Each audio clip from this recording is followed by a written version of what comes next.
Obrigada, Gabriel. Bom dia a todos. Primeiramente, eu gostaria de agradecer o convite do professor Paulo para participar dessa mesa. Para mim é uma felicidade estar aqui com tão queridos amigos, né? E principalmente aqui meu professor de lógica jurídica, Tarek, que foi um dos responsáveis por eu entrar nessa teoria do construtivismo, né? E dizer também que é uma honra para mim, né, fazer parte dessa escola jurídica, né, dessa escola do pensamento jurídico, que é o construtivismo lógico-semântico. Bom, o meu tema, né, é o construtivismo e o método de estudo do IBET, né. Eu vou tentar falar um pouquinho de por que funciona o método dessa forma e por que nós estudamos o direito dessa forma com o construtivismo.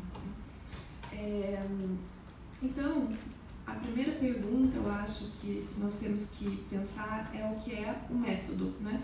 O que é um método? O método é um caminho para o conhecimento, ou seja, é a forma lógico-comportamental do sujeito para com o objeto. É como eu vou me comportar quando eu quero conhecer determinada realidade.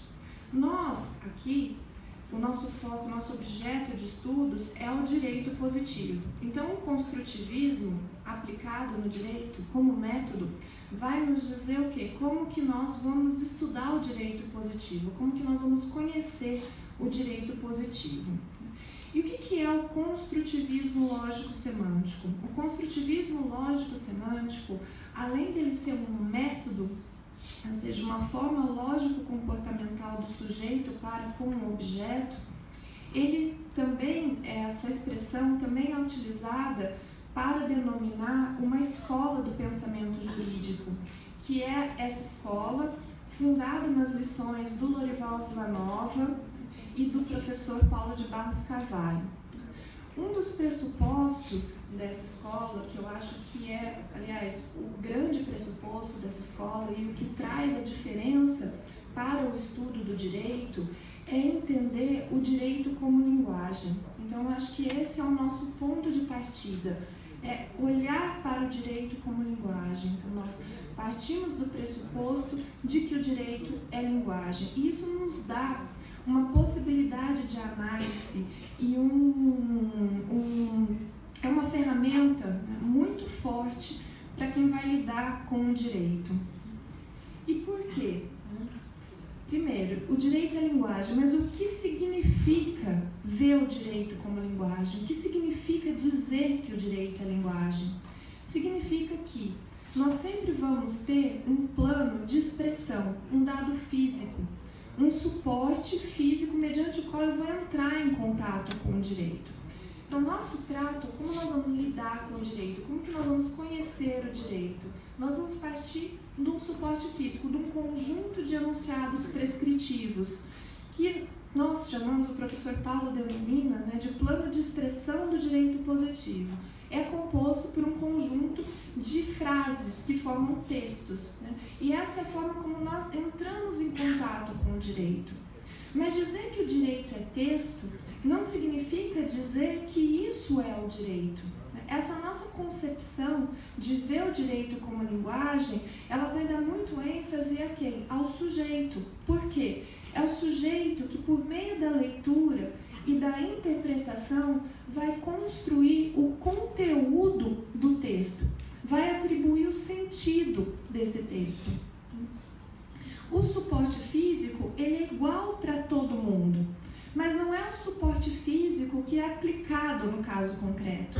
O que se aplica no caso concreto é uma interpretação, é um ponto de vista, é uma valoração que um determinado sujeito atribui ao suporte físico do direito positivo. Então, aquele que lida com o direito positivo, ele vai interpretando as palavras do legislador, atribuindo sua valoração às palavras do legislador, mas para aplicar o direito no caso concreto, ele vai passar por uma outra etapa, que é a etapa da estruturação desse sentido, na forma hipótese que implica uma consequência. E aí surge, então, o nosso conceito de norma jurídica em sentido estrito, ou seja, a norma que vai ser aplicada no caso concreto. Disso nós podemos concluir que o quê? Que a norma em sentido estrito, ou seja, aquela que é aplicada no caso concreto, não está no suporte físico. Ela está onde? Ela está na cabeça do sujeito que está interpretando o suporte físico produzido pelo legislador. Depois desse sujeito, quando ele constrói na cabeça dele a norma que vai ser aplicada ao caso concreto, ele começa a estabelecer relações entre essas normas, entre essa norma jurídica e outras normas jurídicas que ele constrói a partir do sistema, para quê? Para criar a sua fundamentação jurídica e a justificação de por que ele vai aplicar aquela norma no caso concreto. Essas relações, elas também são construídas na cabeça de quem está interpretando o suporte físico do direito positivo. Elas não estão no suporte físico. Qual é a consequência dessa tomada de posição perante o direito positivo? A consequência é que tudo que nós estamos vendo que se aplica no caso concreto não é aquilo dado pelo legislador, mas é uma construção que foi feita na cabeça do sujeito. E se é uma construção que foi feita na cabeça do sujeito, ela está condicionada pelo contexto que esse sujeito vivencia e pelos referenciais culturais desse sujeito. É por isso, gente, que ninguém se entende no direito. Ninguém se entende no direito, porque cada um vai atribuir uma significação diferente, vai construir uma norma diferente a ser aplicada no caso concreto e uma fundamentação jurídica que legitime a aplicação daquela norma no caso concreto de forma diferente. O que é o contexto? O contexto são as situações histórico-cultural em que esse sujeito vivencia. E os referenciais culturais? Os referenciais culturais é aquilo que eu adquiri ao longo de toda a minha existência e que formam parte da minha cultura. Eu não consigo interpretar nada além dos meus horizontes culturais. E quando eu falo que horizontes culturais, referenciais do intérprete, eu estou falando de tudo que move a interpretação. Às vezes, até interesses que nós não temos como imaginar. Então, as ideologias do intérprete e aquilo que ele busca no momento, né? Bom, quando nós entendemos isso, o método do construtivismo, ele nos proporciona uma visão mais realista do direito. Uma visão efetivamente do que é, pelo menos para mim foi assim. Eu fiz algumas pós-graduações, estudei direito na faculdade, mas só quando eu cheguei no IBET eu entendi realmente o que era direito. Por quê? Porque antes eu buscava alguma coisa na lei. Depois, com essa metodologia, eu aprendi que nós não buscamos algo na lei. Nós olhamos para a nossa situação completa, na nossa situação concreta, e nós construímos uma fundamentação diante daquela situação concreta que melhor se enquadre para aquela situação. E nós fazemos isso a partir do quê? A partir dos enunciados. Então, o caminho é o inverso. O caminho não é buscar no texto um sentido, mas você olhar para a sua situação e se perguntar: o que eu preciso para resolver esse caso concreto? Então, eu vou até o direito e crio uma fundamentação jurídica que seja útil para fundamentar, para justificar aquela situação concreta que eu preciso. Então, nós deixamos de buscar a norma na lei, entendemos que a construímos em nossa mente, assim como a fundamentação que legitima a sua aplicação.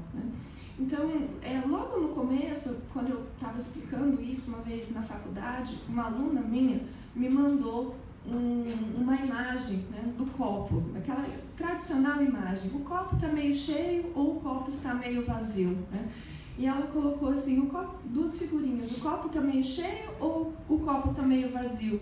E aí depois ela colocou uma do lado, falando assim: para a Aurora, o copo nem existe.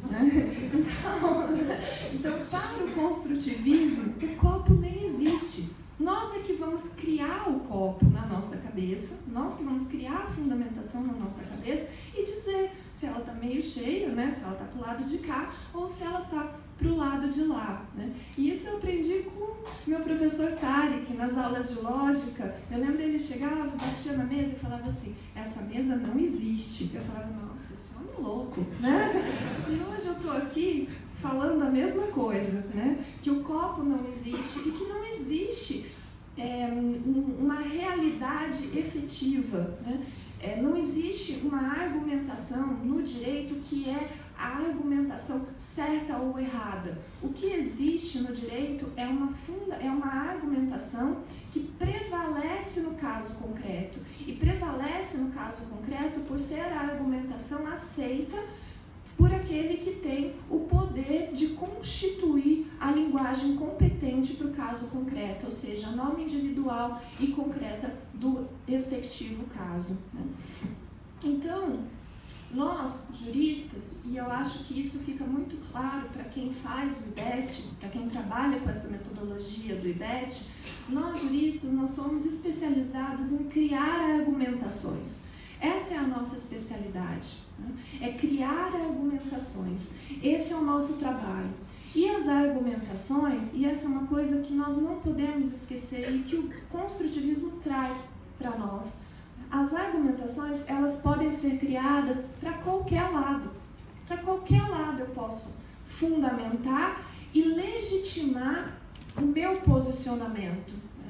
Nós estamos aqui, né, em vários painéis aqui desse congresso, foi discutida a reforma tributária, né?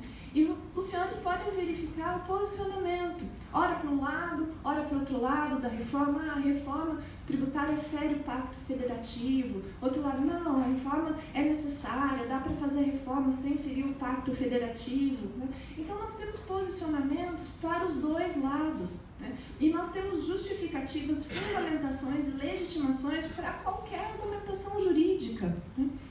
O que vai depender? Vai depender se essa argumentação vai convencer o outro. E esse convencimento do outro não depende muito em si da argumentação, mas depende muito dos referenciais culturais do outro que está diante da argumentação e daquele também que criou a argumentação, né?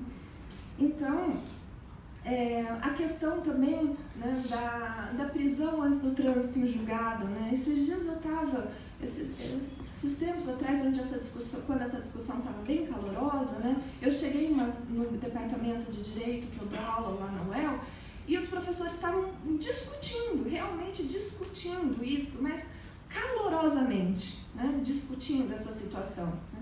E eu sentei e fiquei lá olhando, quase uma briga saindo, né, por conta disso, né?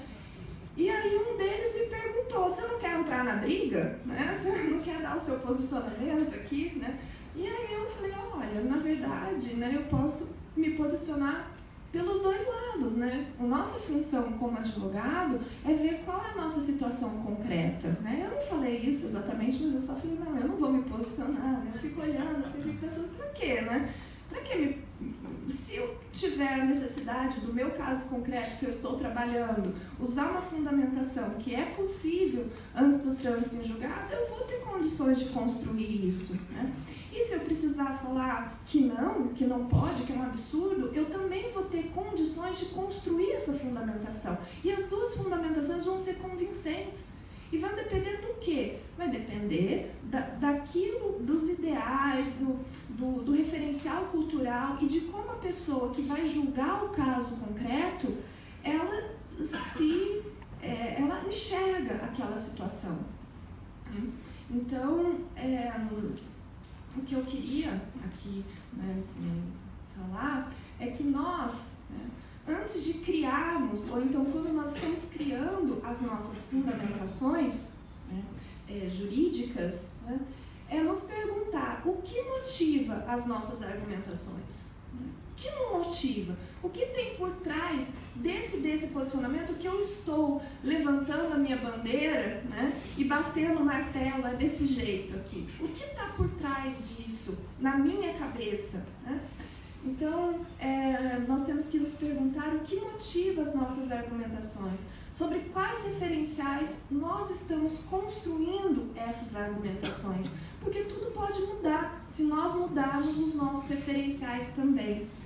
Então, muitas pessoas, elas enxergam uma realidade, né, dentro daquele referencial que elas foram criadas, que elas foram acostumadas, que é o referencial da comodidade, né? E assim elas entendem a realidade que as circundam, né?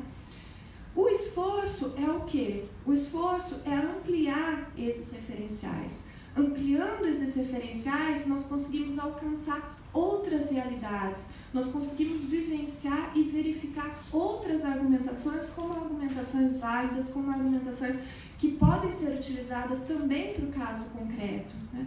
Essa questão mesmo da reforma, então fico, não pode a reforma porque vai ferir princípios constitucionais, vai ferir, mas e daqui 10 anos? Como que vai estar o país daqui 10 anos se nós adotarmos isso ou se nós não adotarmos isso?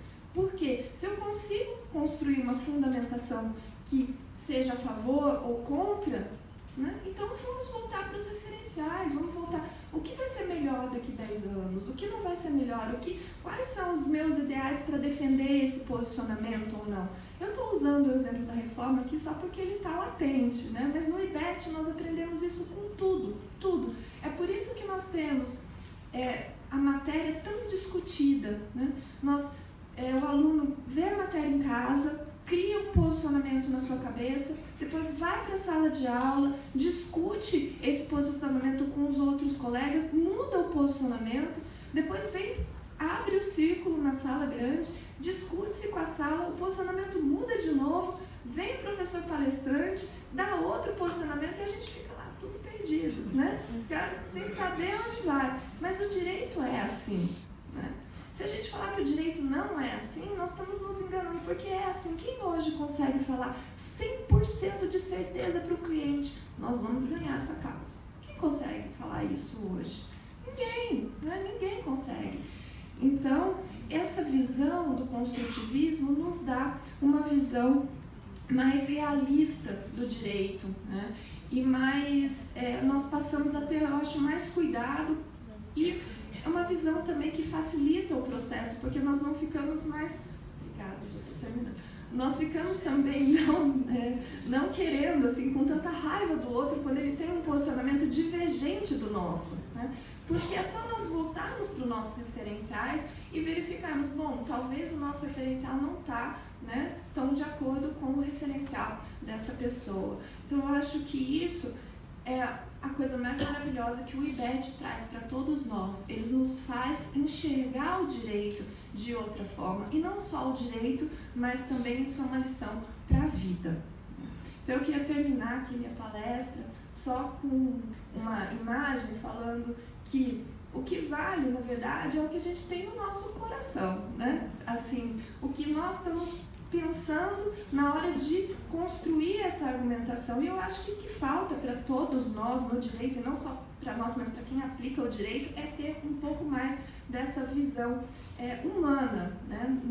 Inclusive no direito tributário. Inclusive no direito tributário, né? Eu atuei um tempo no processo administrativo tributário e assim eu fiquei chocada como falta isso, né? É uma burocratização, é uma formalização que não é necessária, né?